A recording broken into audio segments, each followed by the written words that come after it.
Salut à tous, on se retrouve ce soir pour l'épisode 2476 de l'After Zap Image. On commence tout d'abord avec l'équipe de Arsenal et c'est officiel. Arsenal dévoile son nouveau troisième maillot pour la saison 2023-2024, donc en gros la saison prochaine. Donc voilà le maillot de Arsenal qui sera un peu de couleur vert et les manches de couleur bleue. Donc ça sera utilisé seulement pour quelques matchs parce que le troisième maillot est utilisé très peu souvent, on peut dire, lors des saisons. Donc très beau maillot. Pour les Gunners, c'est la même chose du côté de Fulham. Donc eux, c'est leur maillot extérieur qui vient d'être dévoilé.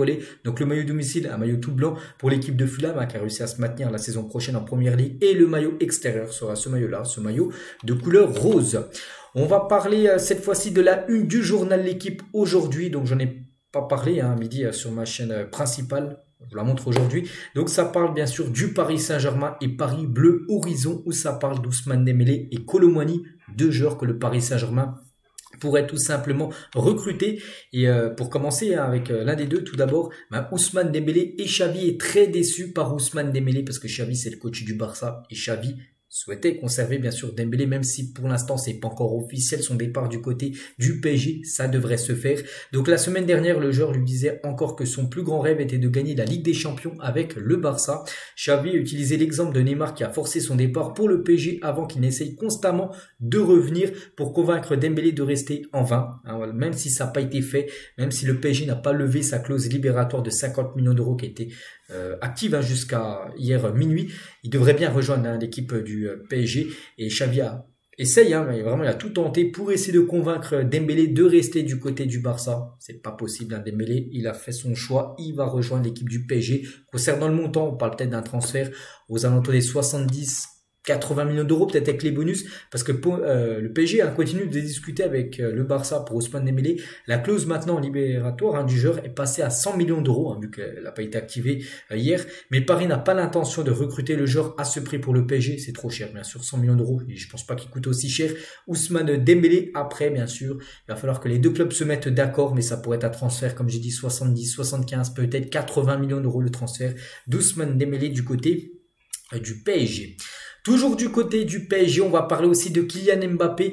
Donc Diego Simeone, donc c'est le coach de l'Atlético Madrid sur une arrivée de Mbappé au Real Madrid. C'est vrai que ça serait pas dans son équipe, ça renforcerait le rival Real Madrid, vu que c'est le coach de l'Atlético qui dit ça. Mais il a dit, j'aimerais beaucoup, ça serait extraordinaire pour la Liga, pour qu'elle continue à être l'un des meilleurs championnats. C'est vrai qu'avec Mbappé du côté de la Liga, bien sûr, par exemple les droits TV de la Liga augmenteraient, et même le niveau de la Liga augmenterait avec Kylian Mbappé dans ce championnat. Tous les joueurs qui viennent en Espagne donnent un coup de pouce à Madrid, n'a pas de problème économique pour se le permettre. Il est certain que si ce n'est pas cette année, l'année prochaine, nous serons face à lui. Voilà ce que peut dire le coach de l'Atlético. Donc il serait content, même si c'est pas pour renforcer son équipe, mais il serait content surtout pour la Liga, le championnat espagnol, d'accueillir un tel joueur comme Kylian Mbappé.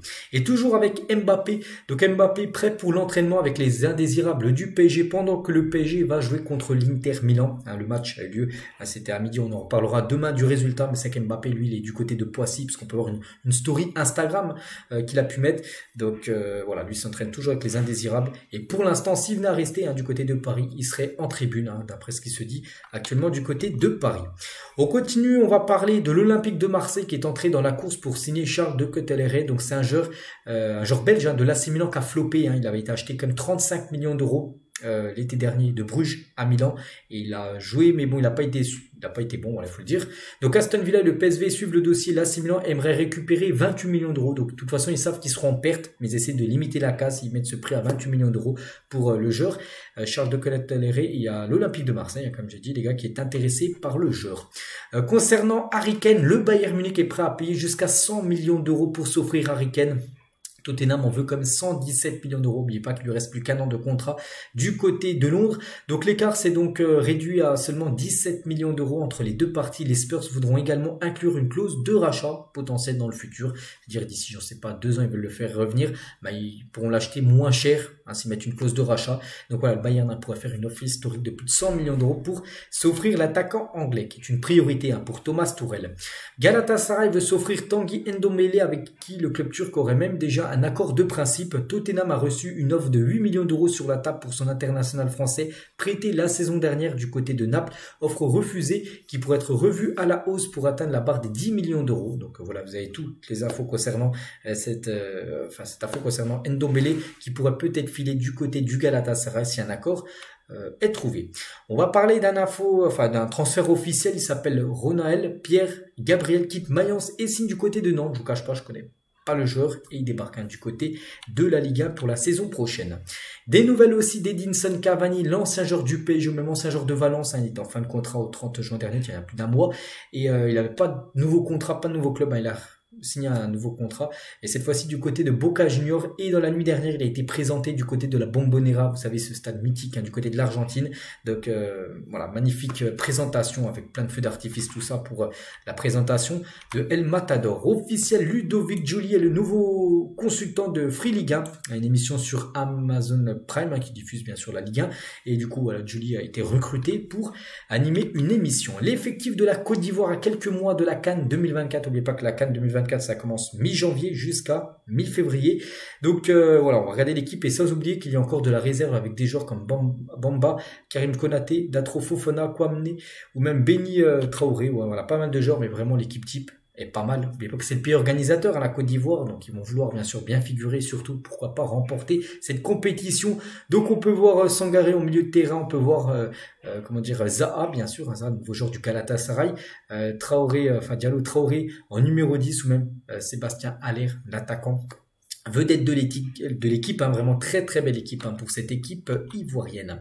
On va parler de Cristiano Ronaldo. Je l'ai dit à midi qu'il a été buteur hier, un but de la tête, et c'est vrai que Ronaldo a joué 4 matchs au cours des 6 derniers jours. Le premier match contre le PSG, c'était mardi dernier, souvenez-vous, mardi dernier, jusqu'à hier lundi, il a joué 4 matchs lors des 6 derniers jours, donc contre le PSG, contre l'Inter Milan, contre Al-Shabaab et hier contre Monastir, voilà, à quand même 38 ans.